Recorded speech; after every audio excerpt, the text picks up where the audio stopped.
All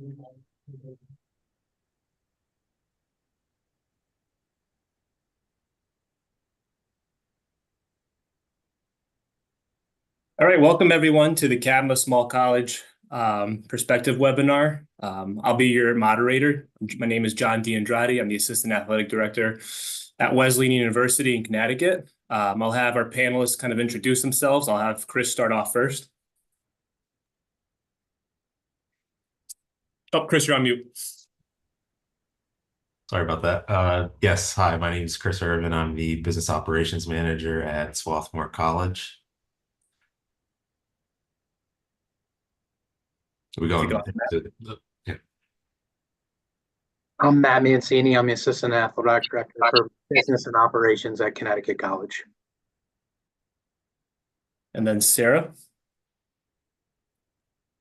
Hi, having a few technical having some technical difficulties. I'll get it figured out. But No worries, Sarah. You want me to introduce yourself? I'm Sarah Bell from Whitman College out here in Walla Walla, Washington. Awesome. So I'll kick things off with the first question for you guys. Kind of just describe your staff setup within your administration and, kind of how your role integrates with everybody, whether it's the senior administration or just the support staff as well.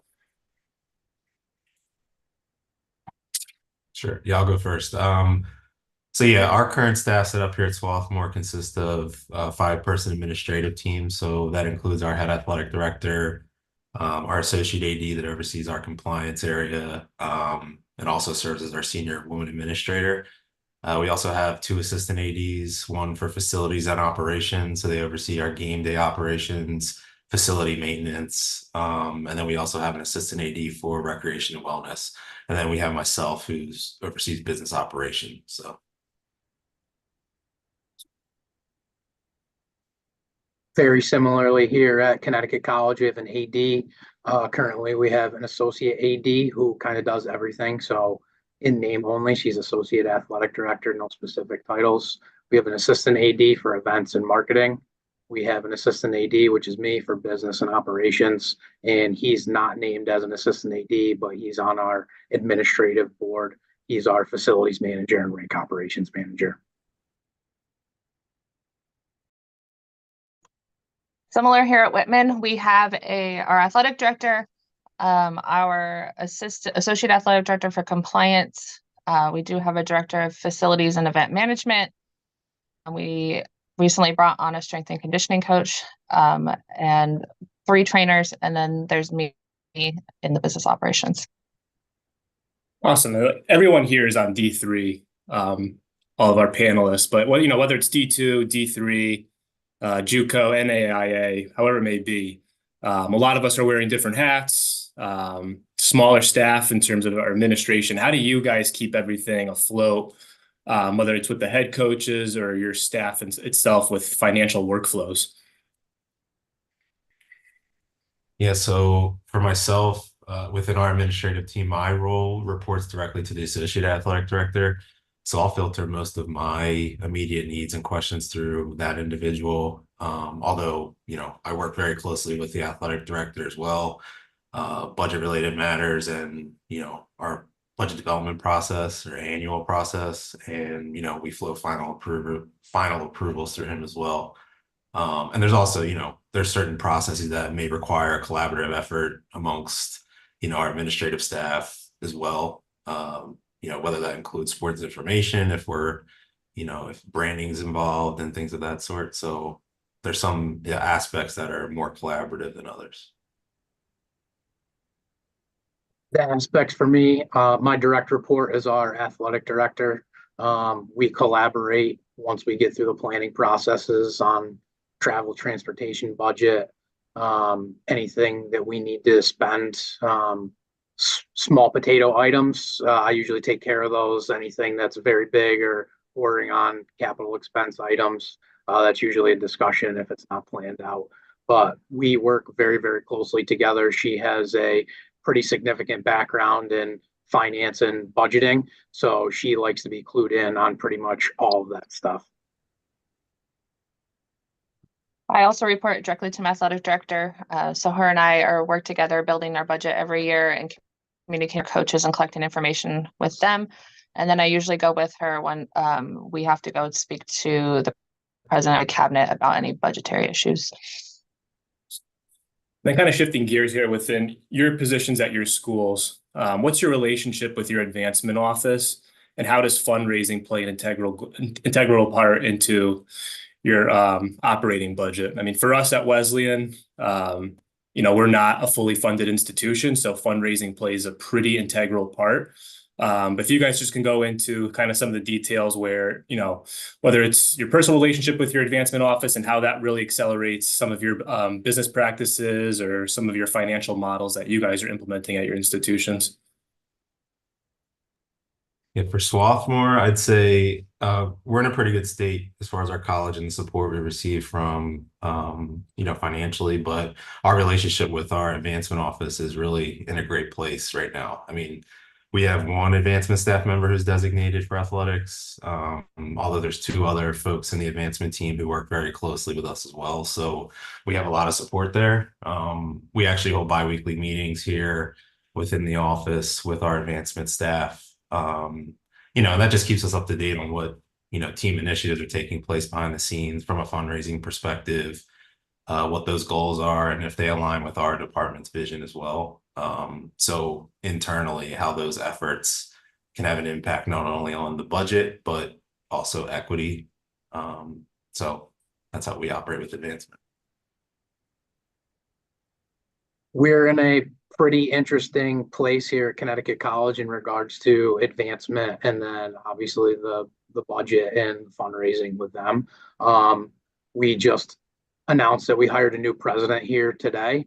Our previous director of advancement retired last year, technically over the summer this year. So we have an interim director of advancement. Thankfully, she is a College alum, so she has a very, very good pulse on things. But with the new president, usually those two things kind of go hand in hand. But also kind of a sneaky, strange part of that is that Connecticut College was not a co-ed institution until the 70s. They just started our Camel Athletic Network, which I call our booster club, relatively recently, probably in the last 5 years. So similar to John at Wesleyan, who's probably had what you guys use for a fundraising arm for a very, very long time. And I also attended another NESCAC school with a very well-established booster club for athletics. We're new to the game in regards to that. But I will say, obviously, in regards to budgeting, we have, the school afforded budget, but the Camel Athletic Network affords us quite a bit more with the fundraising arm.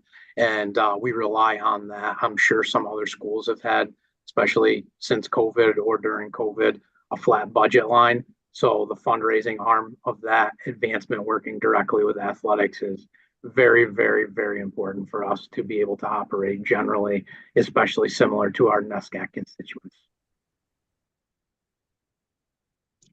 We have a pretty good relationship with our, we call it development office. They help manage a lot of our bigger gifts and our bigger projects that we're fundraising money for. They've been really good about securing endowments for our team specifics, which has been helpful.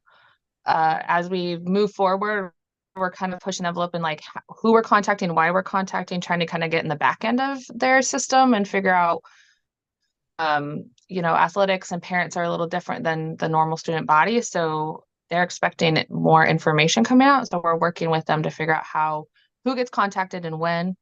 They help us do our annual campaign that helps most of our coaches budget contribution.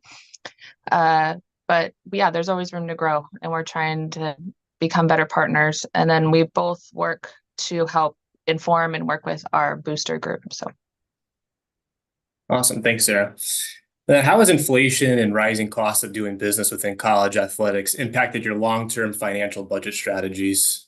Is there any solutions you guys can tell the audience that you've implemented to create some budget savings, both short-term and long-term, without hindering the student-athlete experience?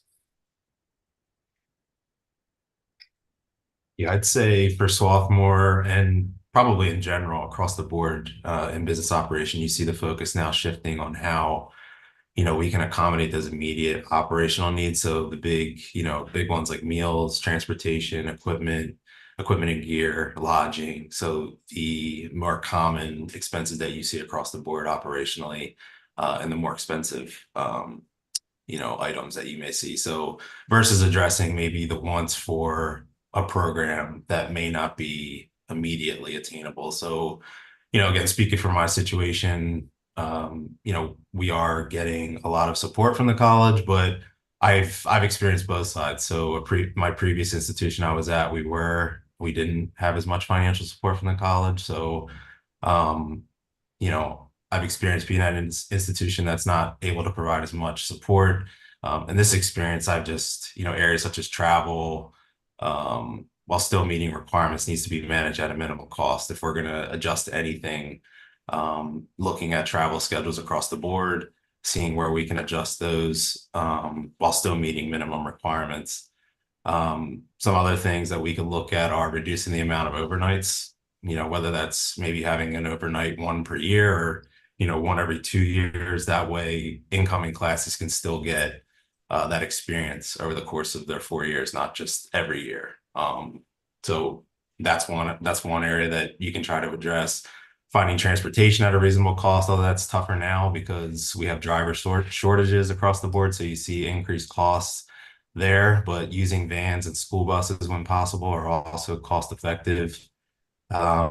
Increasing fundraising efforts, we already touched on, working with your advancement team, that's always a plus. And another one that I have listed here is setting per diem amounts for team meals while traveling. They can add up pretty quickly with, depending on your team's travel schedule, but just managing that aspect and having at least a set per diem for them while they're on the road, I think it gives you a good baseline to go off of. So. Very similar along those lines. A lot of flexibility and creativity, but I think the first thing that we did was pretty important. And John, probably around the same time that you guys did it, was enter an agreement with a bus contract, which probably was a heavy hit in the first year of that. But since we did that, we extended it a little bit further. So instead of a 2-year contract, ours is technically a 4-year, which has definitely helped us in year 2, and now we're in year 3 of that. So that is super duper helpful because we haven't seen very big effects from that. Chris, same thing that you said in regards to anybody that's doing local. We have quite a few teams nearby. We have the Coast Guard Academy, with Mitchell College, Eastern Connecticut, Trinity and Wesleyan close by, plus any of the other schools in Providence are relatively close for us as well. So if we can get a team to take vans and stuff like that, we'll definitely do that. And then within that transportation contract, we have access to a variety of different sizes of vehicles. So if it's us going to Wesleyan for a soccer game, instead of taking a coach bus, we'll take like an activity transport. So that'll be a 44 passenger. It'll be half the cost as a coach would be, or anything with a bathroom in there. And then the coach buses in and of itself, based on roster size, we have like 24, 30, 36, 52, and 56, and even 81s that have bathrooms in there. For the most part, we don't want to take those for as long as possible for the 81s for overnights, but the other ones are usually for overnight specific only. And if we can reduce the size and cram them in there, we will. We do meal per diems. And then we've reduced kind of some of the travel op stuff planning really, really far ahead for our overnights the following year, reducing those overnights if we can. Um, Probably not great for the student athlete experience, but in the fall, we had a couple teams that went up to Maine from where we are, and they had to day trip it because there was some conference scheduling and conflicts.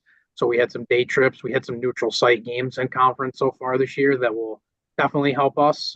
Those are atypical snowstorms and things like that where we have to be flexible within the schedule. And then the meal per diems, keeping teams on campus if they're playing Friday afternoon or Saturday afternoon or Saturday night game. Try to keep them on campus to eat dinner on Friday night. Um, doesn't sound like a lot, but saving 300, 400, 500 bucks for dinner is a huge deal for us right now, especially if you do it over 28 sports. So So the same here. Our closest conference school is 3 hours away, so travel our number one cost. And of course, out here in the West, it's hard to get teams to come all the way out here.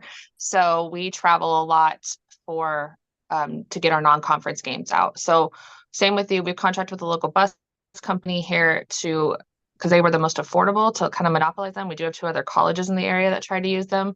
So now we're kind of going to be priority. We also have a contract with Alaska Airlines that helps us with booking, and it also helps us with baggage fees. And then sometimes we get a free ticket for the coaches. So that has been helpful. We have also been working with local hotels. If we can slap their name on a tournament, they'll give us a block of rooms that can help entice teams to come out west here and join our group. So those are some creative ways. We also did the per diem, which has been helpful. And then during breaks, our dining halls closed, which has been very expensive. We live in wine country, so our restaurants aren't the most affordable. So we have worked with our dining hall to provide breakfast and lunch and dinner for our athletes that they just kind of come and drop off in our facility at a lower cost than what it would take for us to eat out or take our kids to a restaurant. So that's it. Awesome. And then just gearing it back to fundraising, what are some strategies where you can keep your operating budgets a little more equitable when you have teams such as, a crew or lacrosse or a football where they have higher capacity to fundraise versus other teams, whether it be, a track and field or a softball team that may not have that same capacity? How do you keep your operating budget equitable on a consistent basis? Yeah, that's definitely common to be faced with that challenge for sure. So one thing that we try to look at here at Swarthmore is building out our general athletics campaign. So again, working with advancement, this ultimately helps us, cover costs of programs in need to try and prevent those inequities. So within the campaign, it's crucial to try and highlight, the importance of athletics to the college campus and obviously data to support that. But this provides insight to the challenges that we're just faced with daily with funding operational needs for certain teams. So building out that general athletics campaign helps aid our programs that may need more financial assistance than others. And then also just an example. So, you may have 2 neighboring teams, a men's and a women's sport who share a facility. So if there's a project that may be on tap, having that conversation and hopefully they're able to come to an agreement to share that cost, or maybe one team takes on more of that cost. So again, partnering and teaming up on projects, if that's something that they have in mind as far as fundraising, that goes a long way as well. So our fundraising efforts have been collaborative by department. Everybody gets a piece of the pie, obviously, which is terrific. But we're trying to make it as equitable as possible, but it's a little bit different when you have 110 track athletes and given the equipment that they need compared to, I know, John, you guys have football, baseball, softball, which we don't have. So that makes it a little bit of a different set of circumstances for us. But think of men's and women's ice hockey and the equipment that they need annually, plus the sticks and stuff like that. So it's definitely tricky. Most of that stuff will be up to potentially major donors for big gifts. And then some of that other stuff will go into the general athletic fund for the Camel Athletic Network. It all goes back to building the budget for, roster equipment, inventory needs, and then the travel budget. Make sure that everybody has what they want. And then hopefully we're meeting our fundraising goals and it falls within what our general operating budget is going to be for the year. But we pretty much try to offer every team the exact same thing that we do. The biggest difference is going to be like, hey, track isn't going to need that much equipment. They're kind of bare bones, or they don't need that much stuff this year. Where hockey's going to need lots and lots of sticks, especially for the men's team. They're going to break all the time. So there's never going to be a total equal piece of the pie for everybody based on roster size and different sport equipment needs. But we do the best we can within those parameters. Yeah, I mean, sometimes we have to tell coaches you can't spend that. You raised all that money this year, and that's great, but you can't spend it because of equity purposes. Let's push it down the road a year or two. We've had those conversations. They're not fun, but sometimes you have to have them. We have had opportunities where a coach has come up with a really great idea. Our tennis coach came up with tennis and wine camp. People come and play tennis and drink wine and have amazing dinners, and they pay a nice chunk of money to do it.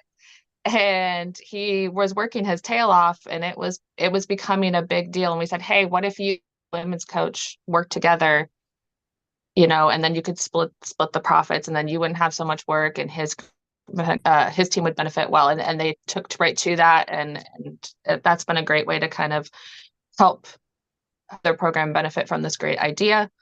We're in a position where donors tend to want to give to their sport specifically. So in our general annual ask, we have a leaderboard, which is great for athletes and former athletes that want to compete. And that kind of does help boost participation when they see that their team's maybe on the lower end, and then they get involved and call their alumni and their classmates and get it going. So it's been helpful to help boost everybody. And then for general athletics, since we don't see a lot of the general pot, we do with our donor group and our booster group really try to promote things that help everybody. So whether it's something for the training room or, our strength and conditioning coach, we nutrition station, we, bring in a mental health specialist, something that we really try to promote and have them speak out to their alumni and their classmates that, hey, give to the general fund so that we can do these things that benefit everybody, which is really helpful. Awesome. And Sarah, you alluded to, managing the head coach expectations when running through that. How do you guys manage the athletic director expectations? So it's July 1, budgets are starting to come out. They have an expectation of, I kind of want to spend here, whether it's a facility project or a minor graphic project, and you're kind of managing their expectations as well with whatever is long-term sustainable. How do you guys collaborate and communicate to the AD? So for here at Swarthmore, the athletic director and I, we're in constant communication. So whether that's, the budget development process that we go through annually, a lot of the communication leading up to the next year will be involved in that. But whether it's email, meeting face-to-face regarding the budget, we're constantly working together. Within this process, our AD lays out their budget expectations just based on equity amongst programs, reviewing needs and wants. And we come up with an overall plan on how to sustain that. So whether that's advocating for certain needs and budget requests or aiding from the general funds or fundraising efforts, that's what we do. I also provide our AD and our associate AD with quarterly financial reports. So I think that gives them a good snapshot quarterly throughout the year on how our operating budget is performing. So. We go through the process. I feel like I'm on the NCAA committee. I like to call it scrubbing. So we go through the process all the time of, we'll build the budget, we'll do the roster equipment inventory sheet, we'll do the travel, we'll build it, and then we'll say, hey, we have restrictions. We have certain teams that we can travel to in conference that are day trips. We have some rules on hosting or playing in tournaments. We have non-conference restrictions where we try to play all of our non-conference road games within a 2-hour radius. So once we get to that and we know who's scheduled and who isn't, then we'll go back and we'll make the alterations to the budget again. But we meet very, very closely. So I do all of those initially, we meet, we discuss, and then we go back to the head coaches. We deliver either the good or the bad news or what needs to change and what they need to work on. Usually within a very small period of time, they're going to have to make those changes so we can go back. But we have a good idea based on what we've, dealt with previously and then what we forecast. Usually we try to do it before the end of the fiscal year, what we're planning on, what we think. We have our schedules in for our following year for the fall, and their hotels and stuff are already booked. And then same thing for the teams that just finished the winter. We'll finish booking those. So we'll have a good portion of that done. Hopefully by the time graduation is completed, we'll have a very good scope for the following year. And we'll just see kind of what we project to be, what the changes are for the following year, any increases, and then we'll basically decide any of the other big changes from there. If we need to do, hey, we got this capital improvement project, where can we save or where can we spend, things like that. But it's basically working, I would say, almost hand in hand with the AD. But for the most part, the heavy lifting is done by myself. And then we just check each other's work in regards to that. So similar, I meet with her on a weekly basis, my athletic director, and I also send her monthly to quarterly, budget reports. We crunch it a little bit more towards the end. And I'm with her with the coaches meetings preseason of what they want to do and how they're going to get there, and then that closing. So I don't hear anything secondhand, I hear it firsthand, which is really helpful. And I understand where the coach is coming from and what they want to accomplish. And then as a group, we kind of decide what we're going to do as a department and how we're going to move forward. But I ask a lot of questions. I forewarn if I think we're going to have some problems or issues. I try to remind them of things of history that may have happened or things that have happened in the past.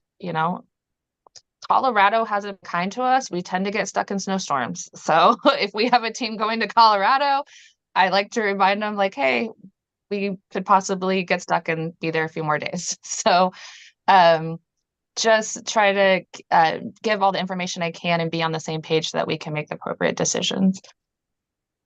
Awesome.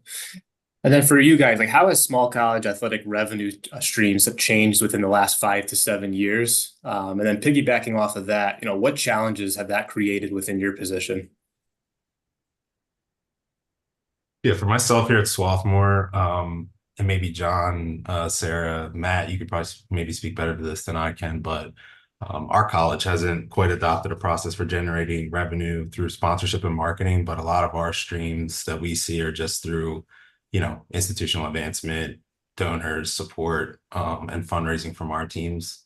So I kind of have a short answer there, I apologize, but as far as trends on my end, I haven't seen much from my experience here, so. We've tried to be a little bit more creative with our facility rentals.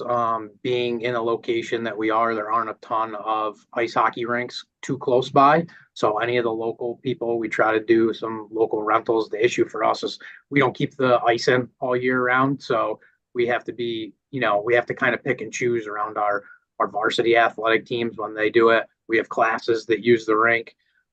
We also have a couple club ice hockey teams here on campus as well. So there's not a ton of opportunity, but there's enough for, I guess technically like a rainy day fund, but it does give us an opportunity to use that. Most of that stuff that is rented out in the rink gives us an opportunity to put back into it. We just got Zamboni tires this year, which are a lot more expensive than I think you'd anticipate.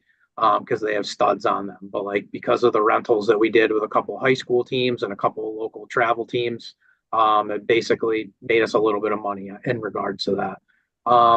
We've been trying to do some of the same old stuff that other people are doing. It might be, charging admissions to a game for a NESCAC first round game, which is not typical, but try to at least break even on the cost of hosting for that. General concessions, things like that. And then other facility rentals, but general revenue stream is tough for us.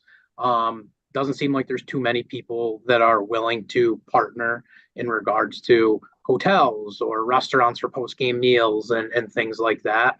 I don't know if that's the local area or if it's just the size of the school.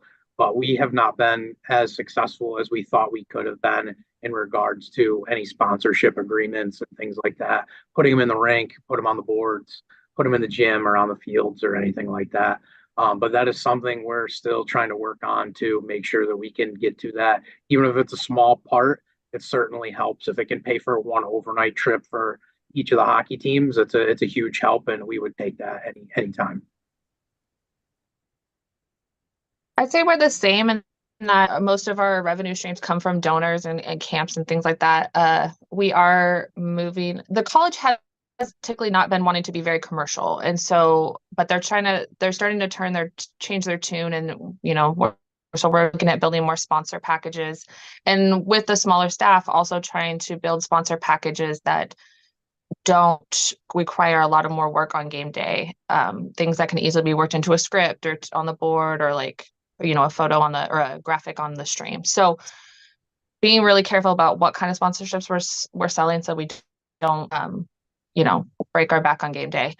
But one of the big things is, like, during COVID, our camps really shut down. We couldn't have kids in the building. We couldn't have overnights, things like that. And one thing I noticed that since COVID has gone away or lightened up is that parents and students and kids are very hungry to come back to these camps. So we've had very robust summer camps with coaches actually offering more because the families are just so hungry to have those activities back for their students. And I would just add, I think Wesleyan is in a very similar situation to you all in terms of nothing's really changed in terms of, alumni or advancement being the primary revenue stream. I think what has changed, though, is how we kind of go about it. Whereas, we just had mentioned the rising costs, and we're flat funded every year from the university. So those annual fundraising goals just continuing to increase and increase. And is that sustainable long term? So we've kind of shifted our focus into endowment fundraising. And what does that look like? How do you solicit an endowment fundraising to a parent who really only cares about their student athlete experience for their kid for their 4 to 5 years that they're there? And how do you sell that? We've had to revamp communication towards that. We've had to kind of look at, like, hey, there's some teams that we have that have their annual fundraising gift accounts, and they're just accumulating as if it's a checking account in a bank, and there's nothing really going to it. So we started to make quasi endowments where now we're reinvesting that money into a market, and now it's building even more. So I think there is some unique ways where maybe the revenue strategies haven't changed. But within them, I think there's some little tidbits that you can do in terms of making sure that it's a little bit more modern and, really reinvesting your time into the right strategy. Whereas I think if this was 5 or 7 years ago, you're really just focusing on, who's the big donor, who's going to be, making or breaking us for the year. Whereas now I think it's the number of donors that are getting engaged, whether it's through advancement office or strategy through our offices, it's more than ever, at least from my experiences at Wesleyan. So next question I have for you guys, how do you keep your coaches and staff accountable with annual budgets and fundraising? What happens if a team goes over budget or doesn't meet a particular fundraising goal that impacts your overall budget? Yeah, so from my experience and, spending 6 years when I was at LaSalle University in business operation and, here 3 years, the whole time I've been in this, business, just the first thing I would say is just being available for folks and offering help on a consistent basis. So just working with the team. I think this goes a long way, when you have to, quote unquote, be the bad guy in some cases where you're telling someone no, or, that's not how we should have processed that transaction. But just being there, being available, and always offering help, I think goes a long way when you have to have those tough conversations, and that builds accountability. Providing updates on a consistent basis. So whether it's, policy and procedure, and that's via email, or you're announcing at department meetings, business process and terminology can be confusing at times especially for those who aren't dealing with it on a daily basis. So I think the more you remind folks, the better off you are in this field.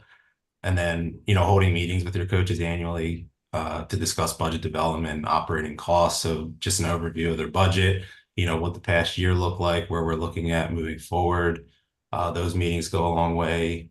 And then if a team goes over budget, we look to find ways to rectify that situation with our business office, whether that's via transfer of department funds or fundraising for that particular team. But from what I've learned in that aspect, so just depending on the situation you're in, and you have those instances where maybe you go over budget, those provide a snapshot for the current challenges you're facing. So, this is something that it provides an opportunity, at least for you to present this data to your business office, CFO, during a budget development process. So if your college is looking to approve or looking to increase funding requests, that's a good opportunity to try and present that data. And if not, it's still important data to have, I think, when that time comes. So, yeah, that's how I would approach that.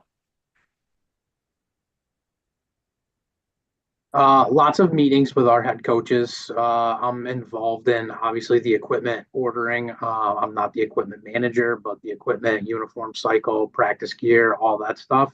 So from that perspective, we're usually in a good set of circumstances because we know what the equipment budget is looking like.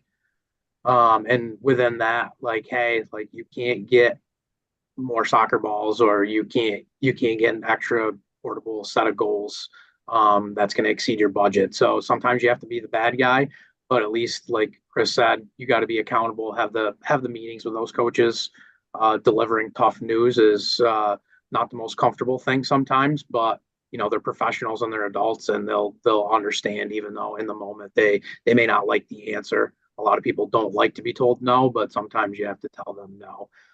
In regards to some of the other stuff for travel and transportation, usually we're pretty good in regards to every head coach has their own personal credit card that's a college card. If they have to go over in regards to, there's bad weather, they got to get an extra meal. They usually let me or the AD know, and we're flexible within that. If there is an exchange of inter-college funds where we need something more, we had an issue with this a few years ago when we had indoor track championships and there was a blizzard. So we had to, stay in Vermont for an extra like 2 nights before we could get out of there. We were able to figure that out as a college, not just an athletic department, and get a little extra support to help pay for that extra few nights in a hotel and all those extra meals that we were getting. So it's a flexibility to have with some of the other departments.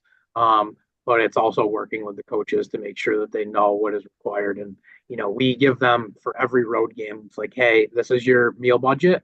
This is where it is. And if they decide, hey, I'd like to spend a little bit more, it'll either take it maybe from a different game when they're traveling, and it could be one of those local van type of games.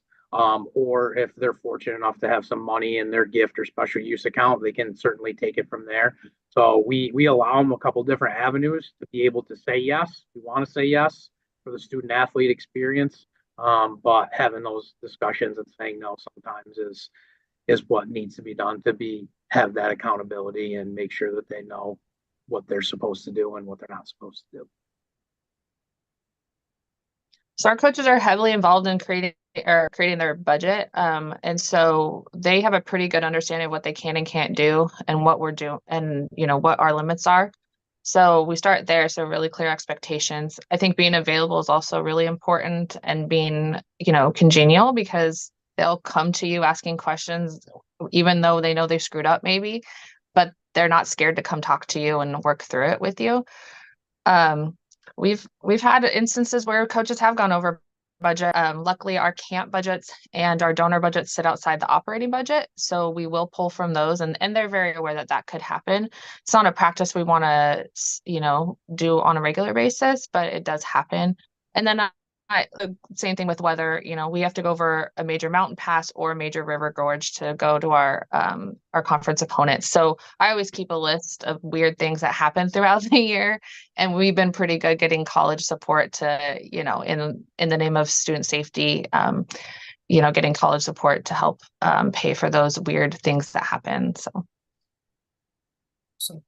And then before I go into, I will say sorry.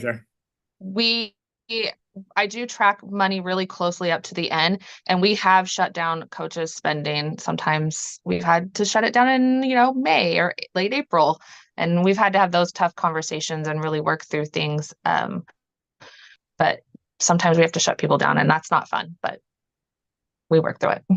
I have one quick thing that I didn't really touch on, but we kind of use a zero-based budgeting model. So the coaches have a very big responsibility to say, hey, this is what I need outside of their schedule. Like, this is what I need for equipment. This is what our roster is.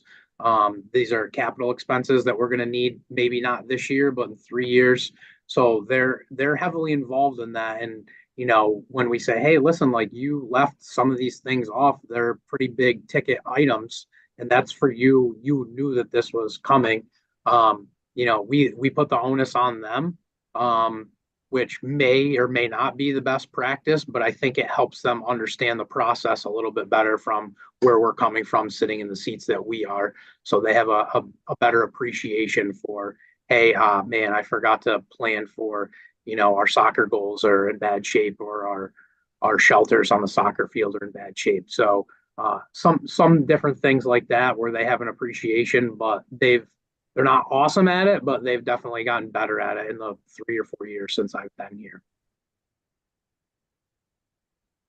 So before I dive into the final question, I just wanted to let our listeners know if they have any questions for our panelists, just make sure you're putting it into the Q&A, and then I'll ask those questions to our panelists right after we're done here.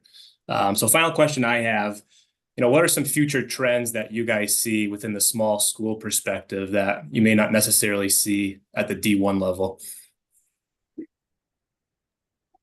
Yeah, I think some trends that I've noticed and immediate, and I think they'll be, trending into the future as well, is the student athlete experience is always, it's constantly evolving. So one thing you see now that's very important is health and wellness. And here at Swarthmore, something we've used our fundraising efforts have gone towards is our fueling station for our student athletes. So within the strength and conditioning umbrella, we now provide a fueling station for them to be able to grab a shake or a snack going in between classes, and that's just one benefit that we've been able to provide for our student athletes here, along the lines of health and wellness. Another one is mental health. I think everyone can agree there that that's just constantly evolving as well, and we're fortunate enough to have a clinical psychologist on campus here that performs 20 to 30 hours a week for our student athletes, and that demand is only growing more and more every year. So those are two areas that I've seen that have probably been the most trendy as of late, and I think it's only going to increase going into the future. So I said this when we talked the other day with just this small group, but we fall under the guise of the Hartford healthcare system, which is awesome. So our athletic trainers fall within that, and that affords us a little bit of, I would say, just like this webinar, we have people that are able to come to campus, whether it's sports psych or if it's nutrition or anything like that. They are definitely super duper helpful in regards to that for our athletes. We're looking into that even more because the health and wellness has been the biggest thing, especially post-COVID, that we've had to deal with and that factor. I had one more point that I was going to make, and now I can't remember what it was. Okay. I see continued efforts to enhance the student athlete experience. So we have a refueling station, but I think, like you said, we're going to have to find collaborative ways, whether it's resources in our community or things like that, because we're going to have to help alleviate some of the costs. So I think that's important. I see a lot of budget increases probably going to the teams directly, which concerns me about my SID and my my event management, my general athletics, things like that. I do get a little concerned. I think those people are going to have to, be more innovative and creative, because I just see a lot of additional resource probably going directly to the athletics to directly affect the student athlete experience. So that's something that we kind of need to start thinking about and looking forward. I remembered. Okay. So the first thing that I had was we're undergoing an RFP for new campus dining. So we're trying to get the recharge, the refueling stations in regards to that for our athletes. When the NCAA opened that thing up, where it basically became unlimited meals, that was like the first thing that all of our kids said. Generally, the dining here on campus was not as good as they had hoped. So that was the first part of that. We're currently in that process, and hopefully for the start of the next school year, that was it. And then it hasn't been big yet, but it's starting to trickle in very, very slowly as some of the lower level NIL stuff. Very, very small. And it could be one athlete on one team, or it could be one team together. But it's been broached not only by our student athletes reaching out, but people reaching out to our student athletes. And that could be somebody that may be an alumni or has ties to the school or not. So very, very small scale. But we have dealt with that very, very small. And that will be very interesting to see where that turns and where that road goes. Well, if you need help at the refueling station, I'm the department snack mom. So go ahead and give me a call and I'll help you. Good. Awesome. Well, thank you guys so much. We'll open it up to the audience questions. First question we have is, have you made any adjustments to your travel rosters to help cut costs? If so, how have you determined the travel party size? We have not. That's actually been a college policy that we travel everyone. So that's actually been it's been a challenge. Yeah, same here. We haven't made any adjustments to travel roster size, and along the same lines of Sarah's answer, we just haven't, you know, based on college policy, we haven't touched on that yet. So we're a little bit more restrictive. We don't really have that, with the exception of one sport that their roster is much, much higher. And we know that the amount of people on their roster don't necessarily reflect how many people will be participating in the game. So we really only have one or two sports that fall in line with that. But like I said earlier, we do a really good job for, and it would be for overnights only, but we do a really good job for the non-conference stuff, keeping them within the 2-hour scope so we don't have to deal with some of that. And generally, we leave it up to the athlete, we leave it up to the coach, and then obviously academics and injuries play a big role. Like there might be some injured kids that don't go, and I make sure that, hey, coach, let me know if you have like 4 or 5 guys that aren't going to make the men's lacrosse game when they go wherever they're going to go on Wednesday night. Or same thing for men's ice hockey. Like, hey, if you got 3 or 4 guys that aren't going to go play a men's ice hockey game for this weekend, it's 1 or 2 nights overnight in a hotel. Like it would be nice if we could get rid of 1 hotel room and meals for 2 or 3 guys. That would certainly help the program. But other than that, no, we're a little bit more restrictive than you guys, but not by very much. Awesome. Matt, I think this question is geared towards you because you had answered it a while back, but can you describe, how you're managing your facility rentals? Is there a particular administrator that manages it all? And what is the revenue used for? Our other assistant AD actually is in charge of that. We just redid probably the whole model for all of our different facilities and cost and pricing per hour or per day or whatever that may be. And it's not locked in because it's a relatively new model starting this year.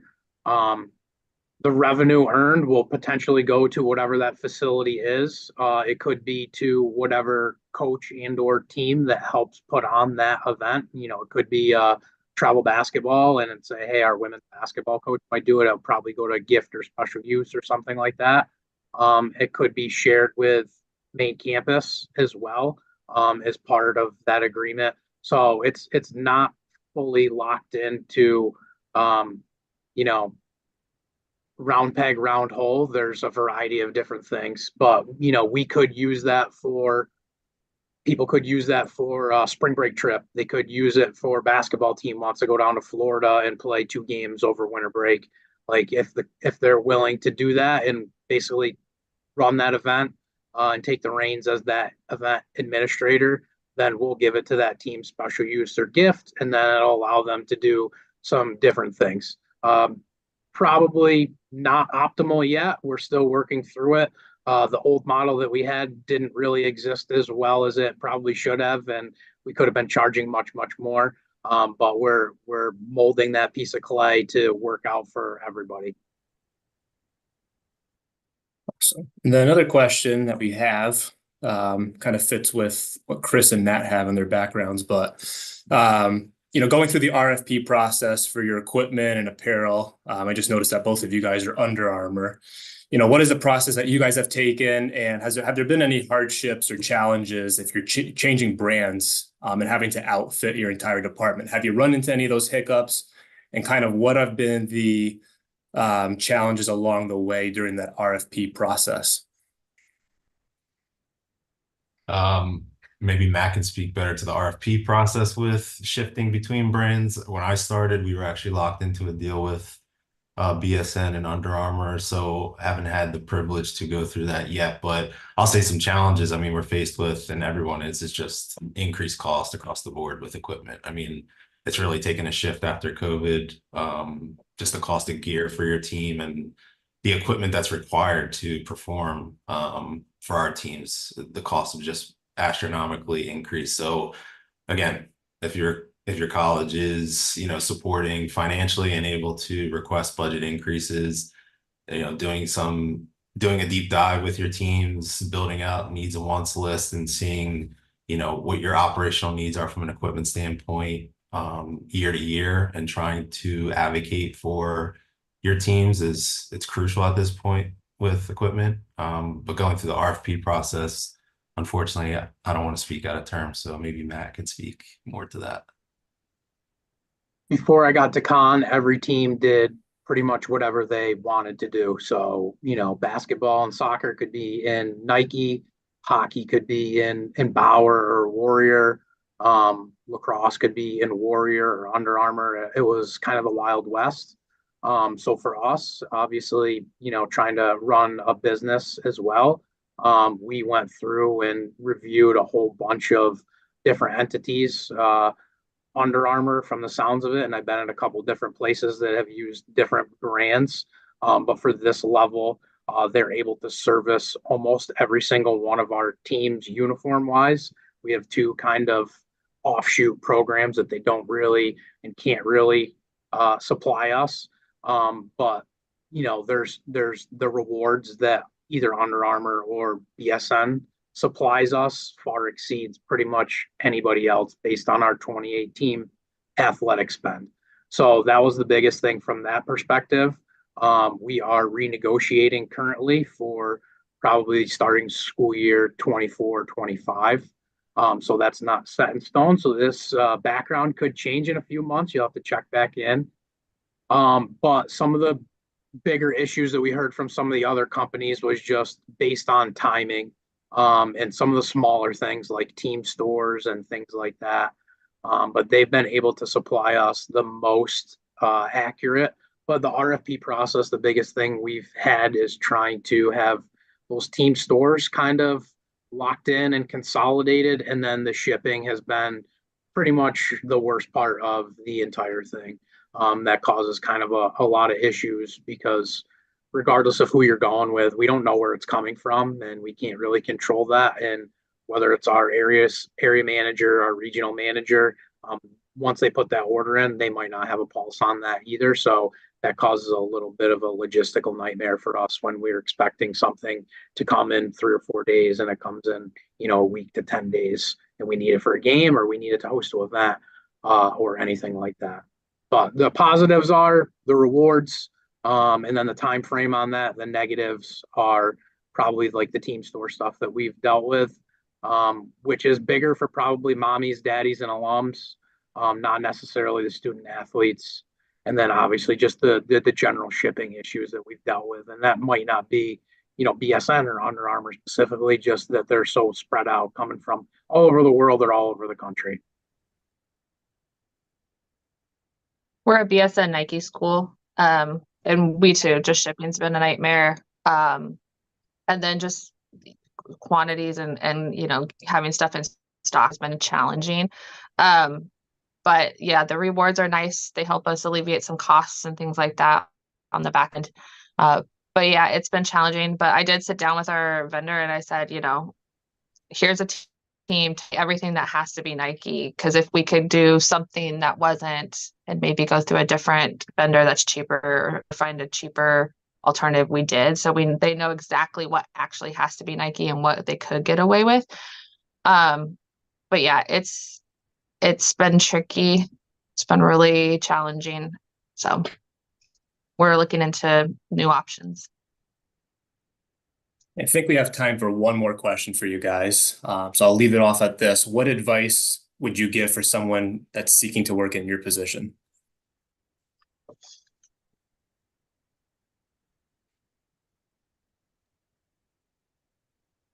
Lots of foresight, lots of planning, lots of editing, flexibility, and plan for whatever is going to go wrong will go wrong. No matter what it is, it can be travel, transportation, could be over budget, under budget, but plan for the bad to happen. And then when the bad does happen, you know what your alternatives are going to be. Yeah, I'd Keep your agree. ear to the ground. I would say keep your ear to the ground. There's always going to be a little tidbit. I know it's not always fun to participate in campus-wide events because we're always kind of the odd man out sometimes, but you can always get some good information that you might be able to use later to help solve a problem in your department. And then I would just always think about the big picture. If you mess with something over here, what's that mean all the way down the line? Yeah, I'd agree with both of those. And I'll go back to my one point that I made just about being available, offering help to those who need it, whether it's staff or coaches. Again, those meetings, they go a long way when you have to be the bad guy, or just, correct them on something that happened wrong. Also just making sure you're in alignment with other departments on campus, and first and foremost, your business office, and you're abiding by the policies that are set in place by your institution. I think if you're in alignment with that, then you really can't go wrong within, the position you're in. So. Well, thank you guys. Thank you for the panelists for the insightful conversation. And thank you for everyone else who came in and joined us for conversation today on Small College Athletic Perspective. Hope everyone enjoyed.